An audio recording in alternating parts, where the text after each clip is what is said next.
And there you have it. That was Transformers Rise of the Dark Spark. Well, I wish I could say this has been fun, but I'd be lying. Between the various bugs and so many awful design elements, this is not a game that I would ever really recommend getting. Because it just is so broken in so many ways that it just isn't worth it. Especially the price they're asking for nowadays just isn't worth it. Ugh. But I have now given you a guide to help you beat this game at its most difficult level. So you should now be prepared for anything this game will throw at you. Maybe. Except I can't guarantee your sanity because I lost mine a long time ago. I guess I'll just ramble here while the credits roll. I mean, obviously, the Cybertron portions of the campaign were the superior part of this game. Even with all their horrendous continuity errors, the gameplay was at least better for what it's worth, even though the story was just so botched. I really don't know how this went so wrong, but it did. And there's just no saving it.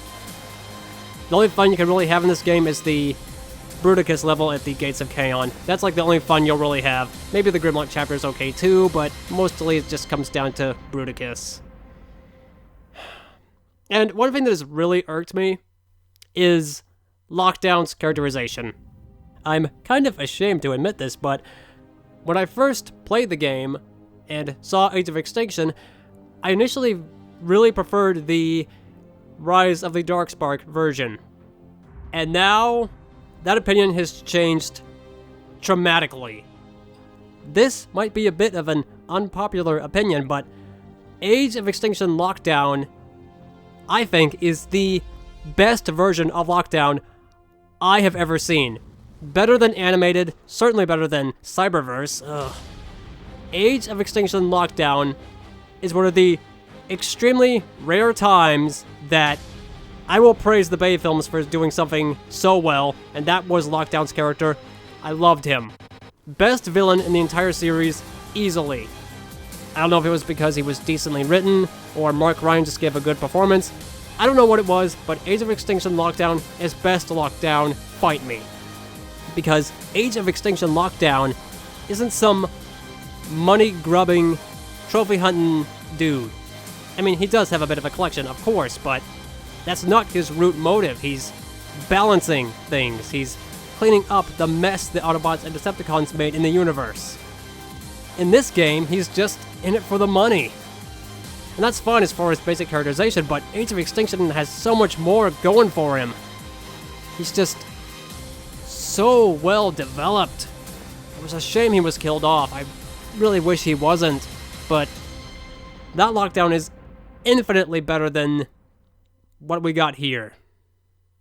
I mean, I've never seen a Transformers game that had so many blatant issues. I mean, you have sound level issues, you have damaged cutscene renders, you have sections with way too many enemies. I mean, you even wreck the most basic function of a Transformers game.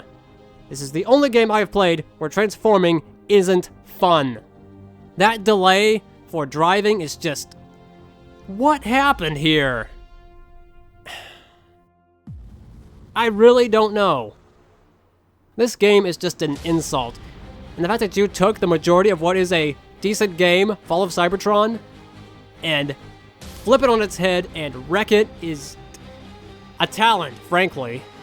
I don't know what else Edge of Reality has done, but Rise of the Darkspark was an insult to Transformers games and Transformers fans.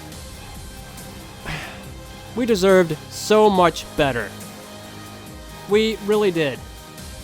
You know, I don't know how we ended up with something this broken, but I don't know. It's just insane how this game came to be.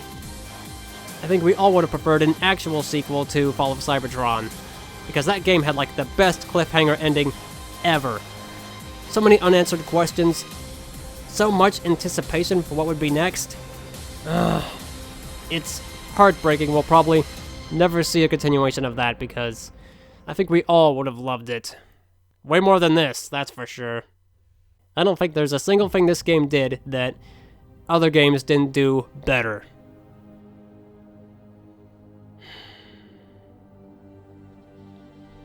I don't know. It's just so unfortunate.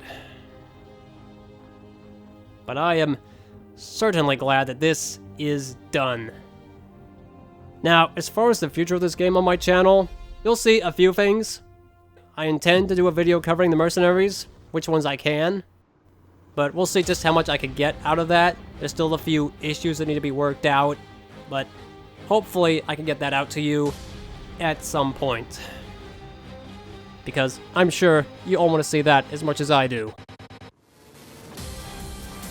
So hopefully I can get that to you quickly enough. Ooh, we got voice cast, alright. Chris J. Alex as Drift. Not the best, but not the worst. There's Troy Baker with the terrible sounding jet fire. And hey, Greg Berger played both Lockdown and Grimlock. I guess you could say Greg got the lock on this game. Okay. Ah, there's the Bloom Buddies.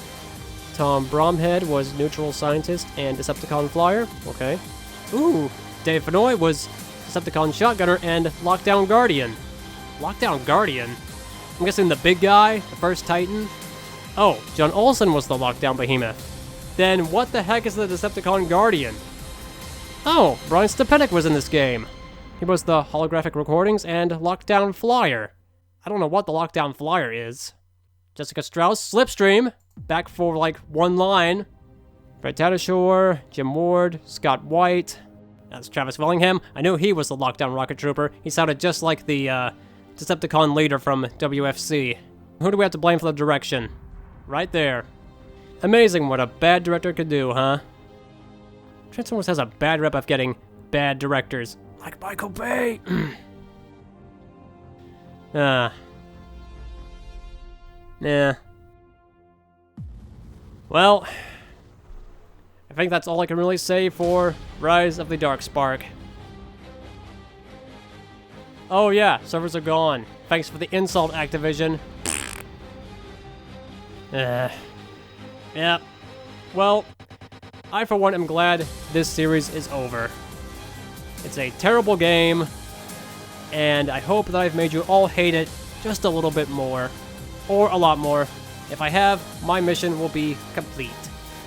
But I think I'm going to sign off here. I will leave you to the rest of the credits, and I will see you in something hopefully far better than this. Alright, well, I'm going to leave you here. I will see you in the next episode with whatever's next. Till then, later!